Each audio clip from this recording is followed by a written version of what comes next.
ایک حدیث میں آتا ہے کہ نبی پاک صلی اللہ علیہ وسلم فرماتے ہیں نظر اونٹ کو ہانڈی میں اور انسان کو قبر میں پہنچا سکتی ہے. یعنی آپ بالکل ٹھیک ٹھاک ہیں، آپ کو کوئی بیماری نہیں، اچانک آپ کا بیمار ہو جانا اور پھر موت کے دہانے پہ چلے جانا، یہ نظر بھی ہو سکتی ہے. ہو سکتا ہے کسی نے آپ کو نظر بھر کر دیکھا ہو سکتا ہے آپ کسی کو اچھے لگے ہوں، اس نے بری نگاہ یعنی کہ حسد کی نگاہ سے دیکھا ہو کہ یہ اچھی لگ رہی ہے یا لگ رہا ہے، یا ان کے پاس یہ ساری چیزیں ہیں. یہ ساری چیزیں جو ہیں نظر بد کی علامات ہوتی ہیں. اس میں 18 علامات ہیں جو ایک عربی عالم تھے انہوں نے بتائی تھیں. اوورآل بہت ساری علامات ہیں، لیکن آج 18 علامات جو ہیں یہ ہم ڈسکس کر لیتے ہیں. ان میں سے اگر کوئی ایک علامت بھی آپ میں ہے تو اس کا مطلب ہے کہ نظر بد ہے. اس کا علاج کیا جائے گا، وہ خود ہی کریں گے، ہمیں کسی کے پاس جانے کی ضرورت نہیں ہے. سب سے پہلی جو علامت ہے وہ ہے کہ جسم میں کمزوری ہو جانا. آپ کھانا پینا ٹھیک کھا رہے ہیں لیکن پھر بھی کمزوری فیل کر رہے ہیں کہ چلا نہیں جا رہا، دل نہیں کر رہا. دوسری علامت جو یہاں لکھتے ہیں وہ ہے کہ کھانے میں رغبت نہ ہونا. یہ بھی ایک بڑی علامت ہے کہ آپ کو بھوک ہی نہیں لگ رہی. اوبویسلی اب آپ کھانا نہیں کھائیں گے تو کمزوری ہوگی اور آپ کو بھوک فیل ہی نہیں ہو رہی. اکثر اوقات ایسا ہوتا ہے کہ آپ کا کھانا ہی نظر میں آ جاتا ہے. آپ کہیں جا کر کھانا کھاتے ہیں یا زیادہ کھا لیتے ہیں یا طریقے سے کھا لیتے ہیں، کسی بھی طریقے سے نظر لگ سکتی ہے. تیسری یہ ہے کہ جسم میں حرارت محسوس ہونا. فیور نہیں ہے اور کوئی ایسی بیماری نہیں ہے لیکن پھر بھی جب آپ سوتے ہیں تو آپ کو لگتا ہے کہ آپ کو فیور ہے، یا پھر آپ کو یہ فیل ہو کہ باڈی کے اندر فیور ہے، یعنی جسم میں حرارت محسوس ہونا. یہ بھی نظر بد کی علامت ہے کیونکہ نظر جو ہے وہ تیز ہوتی ہے. چوتھی علامت ہے کثرت سے پیٹ میں گیس بننا. پانچویں علامت ہے رونا بلا وجہ، یعنی آپ کو کوئی غم بھی نہیں ہے اور آپ رو رہے ہیں. بہرحال ایک چیز ہوتی ہے کہ آپ سانگ سن کے کچھ لوگ رو رہے ہوتے ہیں یا ڈرامہ دیکھ کے یا فلم دیکھ کے رو رہے ہوتے ہیں، وہ رونا نہیں ہے. یہاں پر جسٹ کوئی وجہ نہیں ہے، بس ایسے ہی آپ کا دل خراب ہو رہا ہے اور آپ رو رہے ہیں. اور اس کے بعد ہے جی سینے میں گھٹن محسوس ہونا، کہ بغیر بیماری کے گھٹن محسوس ہونا، جیسے تنگی ہو رہی ہو، سانس میں تنگی ہو رہی ہو، اس طرح. اس کے بعد نیکسٹ ہے سینے میں گھٹن ہونا عصر کے بعد سے آدھی رات تک. یہ ایک بہت بڑی علامت ہے کہ عصر کے بعد سے آپ کو نا گھٹن محسوس ہوگی اور وہ آدھی رات تک رہے گی.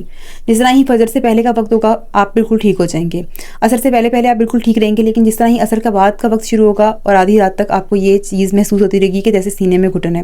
سر میں درد رہنا، بلا وجہ سر میں درد رہنا، میڈیسن بھی کھا رہے ہیں لیکن پھر بھی سر درد ہو رہا ہے، آپ ڈاکٹر کو چیک کروا رہے ہیں کوئی بیماری نہیں ہے، بٹ سر درد، بھاری ہونا سر، یہ بھی ساری چیزیں. بھاری ہونے میں ایک جنات کی علامت بھی آ جاتی ہے لیکن وہ ہم نیکسٹ ویڈیو میں کریں گے. نیکسٹ میں ہے جی بدن میں درد کا گھومنا. یہ بھی ایک علامت ہے کہ کوئی چوٹ نہیں لگی، کوئی چیز نہیں ہے، بٹ آپ کو پین ہے جو چلتی ہے. ایسا کبھی آرم میں آ جائے گی، کبھی آپ کے لیگ میں چلی جائے گی، کبھی پیٹ میں ہو جائے گی، مطلب مختلف انداز سے جسم میں درد کا چلتے پھرتے رہنا. یہ بھی ایک نظر کی علامت ہے.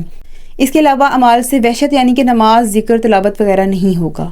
آپ پڑھنا چاہیں گے تو نہیں پڑھا جائے گا، آپ تلاوت کرنا چاہیں گے، سننا چاہیں گے لیکن آپ سے سنی نہیں جائے گی. تو یہ ایک نظر بد کی بھی علامت ہے اور یہ ایک جنات کی علامت بھی آتی ہے کہ جب آپ پہ کوئی اثر ہو جائے خدا نہ خواستہ، اللہ نہ کرے کبھی کسی پر ایسا ہو، تبھی ایسا ہوتا ہے کہ آپ نماز نہیں پڑھ سکتے، ذکر نہیں سن سکتے، قرآن نہیں سن سکتے. اور نظر بد میں بھی ہوتا ہے کہ آپ قرآن سن نہیں سکتے، مطلب آپ کا دل معاذ اللہ اچاٹ ہو جاتا ہے. تو یہ بھی ایک علامت. اس کے علاوہ دوسروں یا رشتہ داروں سے ملنے میں نفرت ہونا، یعنی کہ دل نہ چاہے ان سے ملنے. بیچارے اچھے لوگ ہیں، حالانکہ یہ بہت کم ہوتا ہے، لوگ کہتے ہیں کہ ہمارے رشتہ دار اچھے نہیں ہیں، حالانکہ ہم لوگ بھی کسی کے رشتہ دار ہیں، بٹ اکثر اوقات ایسا ہوتا ہے کہ آپ کا ملنے کا دل نہیں کرتا، کسی قریبی سے بھی ملنے کو دل نہیں کرتا جس سے آپ کے بڑے اچھے تعلقات ہیں، تو ان سے بھی ملنے کا دل نہ کرا. یہ بھی ایک نظر کی علامت ہے. عورتوں کے بال گرنا، یہ ایک سب سے بڑی نشانی ہے. آپ علاج کروا رہے ہیں اور پھر بھی آپ کے بال گر رہے ہیں، کوئی میڈیسن آپ پہ اثر نہیں کر رہی، یہ بھی ایک نظر بد کی علامت ہے جس میں بالوں کا گرنا ہے، خاص طور پہ خواتین میں.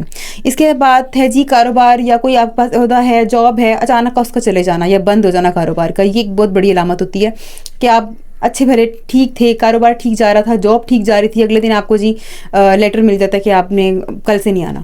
تو یہ ایک بہت بڑی علامت ہوتی ہے کہ کسی کی حسد کی نظر، کسی کی بہت بری نظر آپ پہ لگی ہے، جو نہیں چاہتے کہ آپ ترقی کریں. اور اس کے علاوہ ہے جی وقت کی پابندی نہ کر پانا. یہ تو ہر ایک میں ویسے تو ہے، لیکن نظر بد میں یہ ہے کہ آپ چاہتے ہیں کہ وقت کی پابندی ہو بٹ ہو نہیں پاتی اور آپ کے کام رہ جاتے ہیں.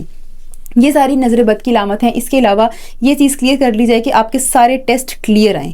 یہ بھی ہوتا ہے کہ آپ کو سر درد ہے، جسم میں درد ہے، کمزوری ہے، یہ ساری نظر بد کی علامات کے بعد اگر آپ ٹیسٹ کرواتے ہیں تو ایسا کچھ بھی نہیں ہوگا. نظر بد آپ خود ہی اتاریں گے اور آپ کو کسی سے پوچھنے کی یا کسی کے پاس جانے کی ضرورت نہیں ہے. نظر بد اتارنے کے لیے یا آپ کسی اپنے بچے کو، اولاد کو دم کرنے لگے ہیں، اولاد پر پھونکنے لگے ہیں اللہ کا کلام، تب بھی آپ اپنے آپ کو پہلے پھونکیں گے.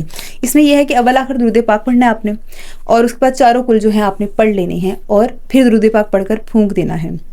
ایک یہ عمل ہے۔ دوسرا عمل یہ ہے کہ آپ نے اول آخر درود پاک پڑھنا ہے اور سورہ قلم کی آخری 2 آیات 7 مرتبہ پڑھ کر پہلے درود پاک پڑھنا ہے، سورہ قلم کی آخری 2 آیات 7 مرتبہ پڑھنی ہے، پھر لاسٹ میں درود پاک پڑھ کر آپ نے اپنے آپ پر پھونک لینا ہے، جس کو نظر لگی ہے آپ کی اولاد میں آپ نے اس کو پھونک دینا ہے۔ یہ بہت اکثیر ہے، میں خود بھی کرتی ہوں، اور چاروں کل تو آپ نے صبح شام لازمی پڑھنے ہیں۔ اس کے علاوہ آیت کرسی آپ نے پڑھ کر پھونک دینی ہے، اور یہ کوشش کیا کریں کہ آپ صبح فجر کے وقت اور مغرب کے وقت پڑھ لیں۔ آپ کو نظر ہے نہیں ہے، کوئی مسئلہ ہے نہیں ہے، آپ یہ اپنی اولاد پر اپنے پر آپ یہ پڑھ کر اپنے گھر پر پھونک لیں۔ سورہ قلم کا جو میں نے آپ کو بتایا ہے یہ بہت زیادہ افیکٹو ہے۔ اگر آپ کو نظر لگی ہے، کوئی علامت ہے، تو آپ نے اس سے یہ سورہ قلم پڑھ کر اپنے پہ دم کر لینا ہے، انشاءاللہ اللہ تعالیٰ جو ہے آپ کو شفا دے گا۔ اور کوشش کریں لوگوں کی نظروں سے بچیں۔ اپنا لوگوں کو یہ ہے کہ آپ کے پاس ہے، لوگوں کے پاس نہیں ہے اس طرح سے کوئی چیز، تو وہ آپ سے حسد شروع کر دیتے ہیں۔ سارے ایسے نہیں ہوتے، لیکن زیادہ تر اب کیا جاتا ہے۔ تو آپ نے یہی کرنا ہے کہ اپنی بات چھپانی ہے، اپنی اولاد کی بات چھپانی ہے، جب تک آپ وہ حضرت علی کا بھی قول ہے کہ وہ انسان اپنی مراد کو پہنچتا ہے جو اپنی بات چھپا لیتا ہے۔ تو اپنی باتوں کو چھپائیں۔ جب کامیابی ملے گی تو اوبویسلی لوگ دیکھ لیں گے۔ وہ کہتے ہیں کہ چاند جب نکلتا ہے تو لوگ دیکھتے ہی ہیں۔ تو یہ ساری چیزیں آپ نے دھیان میں رکھنی ہیں۔